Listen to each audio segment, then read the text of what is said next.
श्री सीताराम। श्रीमद् भगवद गीता अध्याय 4 श्लोक क्रमांक 25। यहाँ भगवान दैव यज्ञ के बारे में बता रहे हैं, क्योंकि अर्जुन ने यह पूछा था कि यज्ञ क्या होता है, कितने प्रकार का होता है। तो भगवान ने इससे पिछले श्लोक में यह बताया कि जो ऐसा साधक होता है जो सर्वथा हर जगह ब्रह्म में ही दृष्टि रखता है, उसे ब्रह्म के अतिरिक्त कुछ और दिखाई ही नहीं देता, तो वह यज्ञ भगवान ने बताया था। वहां पर हवि भी यज्ञ ब्रह्म थी, अग्नि भी ब्रह्म थी, हवि डालने वाला पदार्थ भी ब्रह्म था, यजमान भी ब्रह्म था, और जिसने वह यज्ञ किया, जो उस यज्ञ का कर्ता था, वह भी ब्रह्म था, और उसे मिलने वाला जो फल था वह भी ब्रह्म था। यहाँ पर भगवान दैव यज्ञ के बारे में बता रहे हैं। तो जो श्लोक है वह इस प्रकार है। दैवम् आपरे यज्ञम् योगिनः पर्योपासते ब्रह्माज्ञावपरे यज्ञम् यज्ञेनैवोपजुह्वति।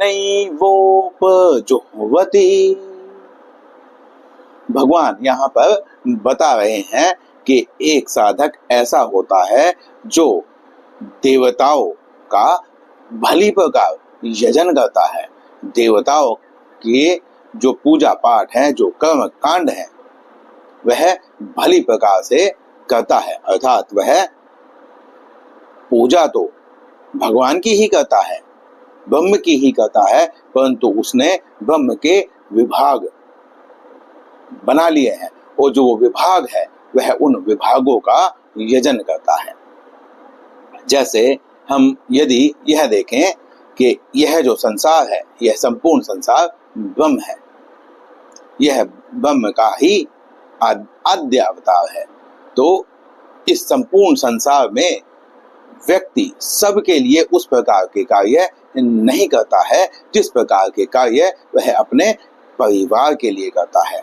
तो हम यह कह सकते हैं कि यह जो परिवार है, यह विभाग है इस संसार का।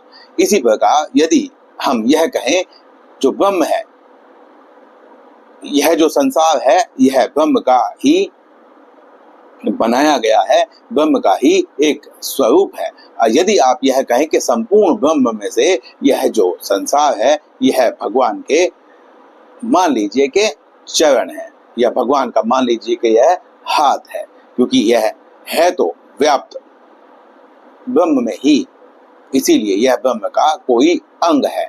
तो इस एक अंग का आप यजन पूजन करेंगे, इसके प्रति आसक्ति रखेंगे, या आप संपूर्ण ब्रह्म को चाहेंगे। तो जो देवताओं का यजन करते हैं वह भी ब्रह्म का ही पूजन करते हैं। भगवान ने बताया है कि जिसकी श्रद्धा जिस देवता में होती है, भगवान उस देवता में उसकी श्रद्धा को पुष्ट करने का कार्य करते हैं, और वह जो पूजा है वह भी ब्रह्म तक, भगवान तक ही पहुंच जाती है।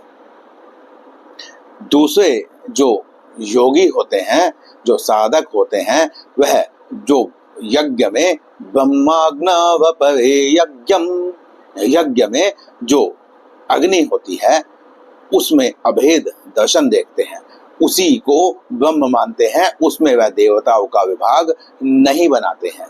और वहां पर वह उन देवताओं को, इस संसार को, इन संबंधों को, आप जो भी प्रपंच दिखाई देता है या जो भी प्रपंच आज तक सुना है, उन सभी का हवन इस ब्रह्म रूपी अग्नि में कर देते हैं।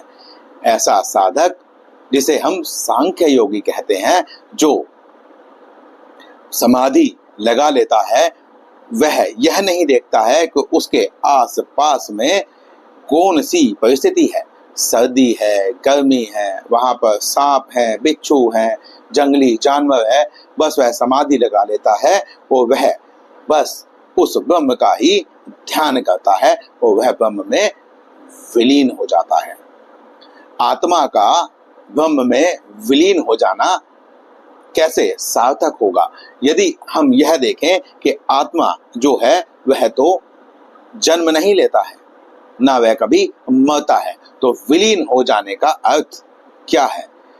कोई भी साधक यदि सब जगह पर ब्रह्म को देखता है, अपनी अलग सत्ता मानना बंद कर देता है, उसे ब्रह्म के अतिरिक्त कुछ भी दिखाई ही नहीं देता, तो जो आत्मा है वह ब्रह्म में ही विलीन हो जाती है, क्योंकि वह भी तो ब्रह्म का ही अंश है। तो इसीलिए आत्मा की सत्ता को जो अलग मान लेता है वह विभाग कर लेता है, और जो आत्मा की सत्ता को अलग नहीं मानता है वह विभाग नहीं करता है, और वह ब्रह्म स्वरूप को ही संपूर्ण जानता है, चाहता है। जो सांख्य योगी होता है, या जिसे हम यह कहें कि जो ब्रह्म को ही संपूर्ण मानता है, उन्हीं को ही देखता है, तो उसे भी आप इस लौकिक उदाहरण से समझ सकते हैं कि यदि आपको संसार में आपके आसपास में कोई एक बिरला ऐसा व्यक्ति भी मिल जाएगा जो अपने परिवार के लिए भी उतना ही करता है जितना कि वो आसपास कोई जरूरतमंद हो, कोई भी उसको मिल जाए तो वह उसकी मदद करता है, सहायता करता है, उसका आदर करता है, वह किसी से भी द्वेष नहीं रखता है। हाँ, मानते हैं कि ऐसे जो योगी होते हैं वह बिरले ही मिलते हैं, परंतु मिलते जरूर हैं। उनके लिए संसार में और परिवार में कोई भेद नहीं होता है। तो यदि आप निष्ठा से ढूंढेंगे तो आपको ऐसे लोग भी मिल जाएंगे जो कंकड़ पत्थर, पाप पुण्य, शीत उष्ण, आप जितने भी प्रकार के द्वंद्व जानते हैं उनमें भेद नहीं करते हैं। तो इसीलिए यह आपके ऊपर है कि आप कौन सा यज्ञ करना चाहते हैं, कौन सा यज्ञ करना चाहते हैं। भगवान आपको हर यज्ञ से मिलेंगे। इसमें हवि अपने आप को बनाइए, अपने कर्मों को हवि बनाइए। यदि आपके कर्म ऐसे होंगे जिन्हें भगवान ग्रहण करे तो आपका मोक्ष मिलना तय है। इस श्लोक में इतना ही। मिलते हैं अगले श्लोक में, अगले वीडियो में। शिव सीताराम।